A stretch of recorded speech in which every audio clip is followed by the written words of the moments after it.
Before we begin, a statement. The views I share today are my own. They do not necessarily reflect those of my university. However, they do reflect decades of empirical evidence, including data, community knowledge, and lived experience. Let's dig in. Folks, what the heck is going on?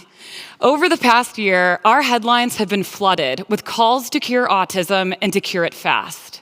Not for the first time, but with renewed urgency. And this urgency is justified with statistics, data illustrating the sharp increase in autism prevalence.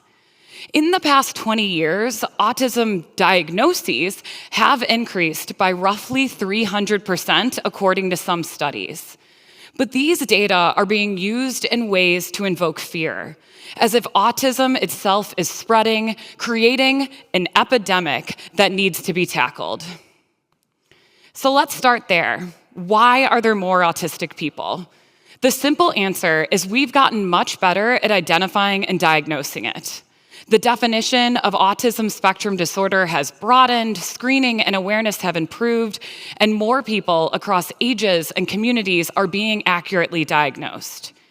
If we can diagnose autism as early as 18 months, and we now specifically screen for autism at well-child doctor visits at 18 and 24 months, well, what did we expect? If we expand how we identify autism and in turn identify more autistic people, we would hope our response would be to expand our systems of support to match. Instead, we panicked. And we need to ask ourselves why. Because our panic isn't neutral. It is rooted in a long history of fearing difference, of our desire to create outsiders, of being unsettled by bodies and minds that don't fit our traditional expectations of independence, productivity, and community living. It is rooted in eugenics. We can't unpack all of that today, but I do ask you to sit with it. Because when our fear of others goes unexamined, it does not stay abstract. It becomes policy. It becomes violence against disabled people.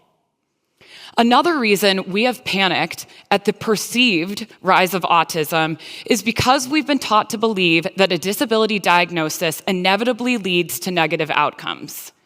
To be clear, a growing body of research does suggest that disabled people, on average, do experience worse outcomes across nearly every major domain we measure. Lower rates of educational attainment, lower rates of employment, higher rates of poverty, worse physical and mental health outcomes, and shorter life expectancy. But we also need to be honest about how we define many of these good outcomes in the first place. In our society, worth is still tightly tied to full-time work and productivity. Definitions deeply shaped by racism, sexism, ableism, classism, and capitalism. We do not have time to dismantle that framework today. Instead, we are going to focus in on what produces and reproduces many of these outcomes in the first place. Because what's deeply troubling is how quickly we decided that the reason for these negative outcomes is the person instead of the system.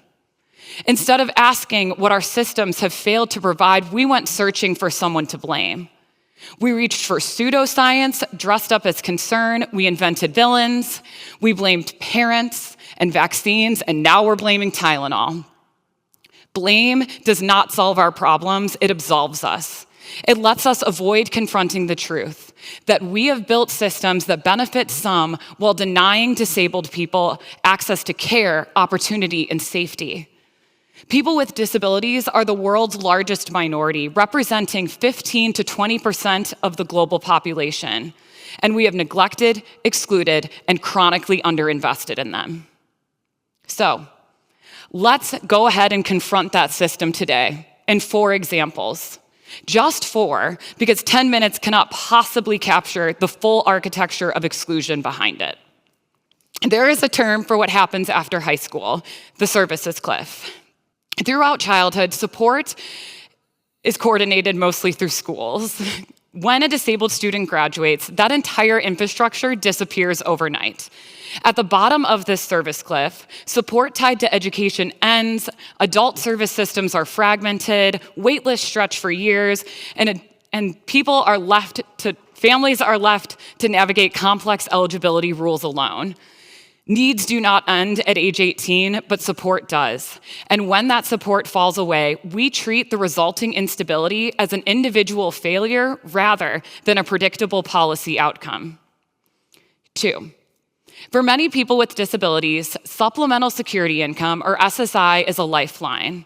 It covers basic needs and can be the difference between housing and homelessness.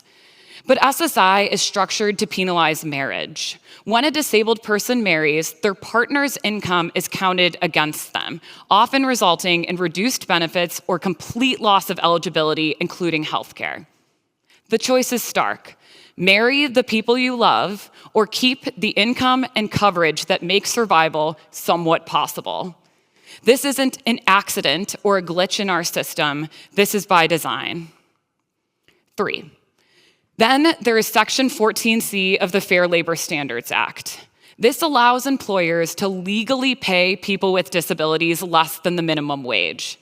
In a profit-motivated marketplace, employers are incentivized to hire disabled workers and pay them pennies an hour.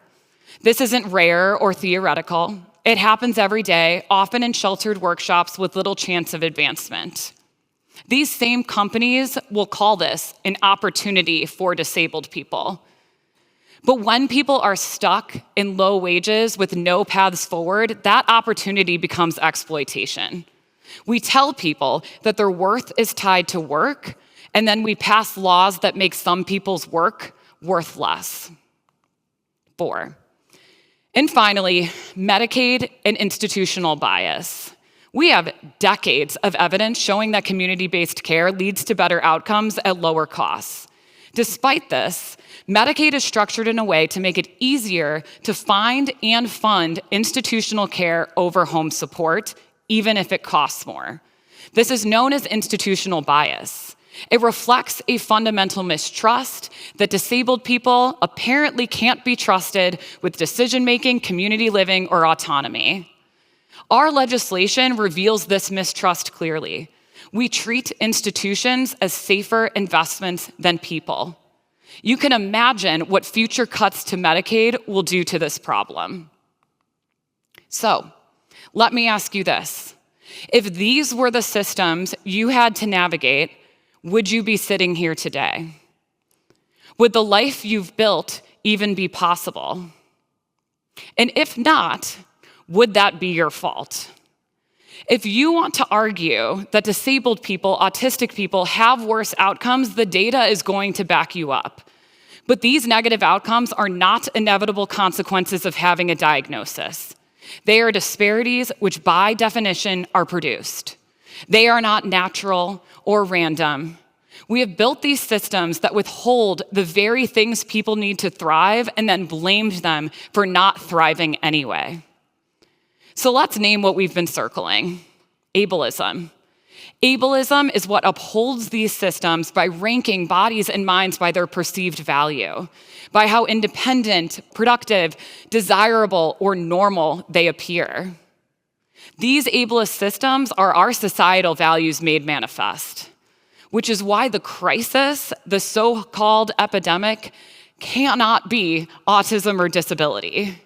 The crisis are these systems built around exploitation, exclusion, and control. Once we name ableism as the epidemic, our question is going to shift.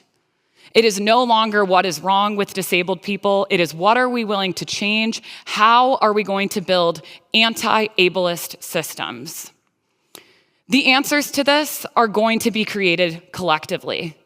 Together, it is time to move beyond charity models that offer pity instead of power, beyond deficit models that frame disability only as loss or burden, and beyond these systems that claim to be inclusive while still withholding real decision-making and leadership. There are limits to inclusion, folks. Too often, inclusion means allowing people with disabilities into spaces, but not on terms set by them or on terms set by those with the most privilege. And disability is experienced intersectionally, shaped by class, race, sexuality, gender, immigration status, policing. And that is why it's time to move beyond disability rights to disability justice. Rooted in the work of queer, disabled women of color, disability justice understands ableism as inseparable from racism, classism, capitalism, and other systems of oppression. It asks not just who has access, but who builds the space and who has power, moving beyond inclusion or tokenism to collective liberation. Disability justice insists that our movements are led by those most impacted. Groups like Sins Invalid, Disability Justice Culture Club, Disability Visibility Project, and Movement Generation have been showing us what this work looks like for years. And finally, disability justice insists on something we seem to struggle with deeply: trusting disabled people, believing them when they tell us exactly what we need, especially when those needs are often less expensive, more humane, and just better for everyone. Yes, livable wages and access to community-based support, but also programs built around flexibility, clear communication, sensory-friendly and fragrance-free environments, built-in rest, free rides, free meals, crib time. But before you go writing down that list, let's make something very clear. Accessibility is not a checklist. It is a practice of care, solidarity, and connection. Making a space and a system accessible is an act of love, and it is a political choice. It is choosing to value someone's existence. So let's close today in the words of Alice Wong. This may feel true for every era, but I believe I am living in a time where disabled people are more visible than ever before. And yet, while representation is exciting and important, it is not enough. I want and expect more. We all should expect more. We all deserve more. Folks, the time is now. Let's take bold action to tackle the ableism epidemic. Thank you.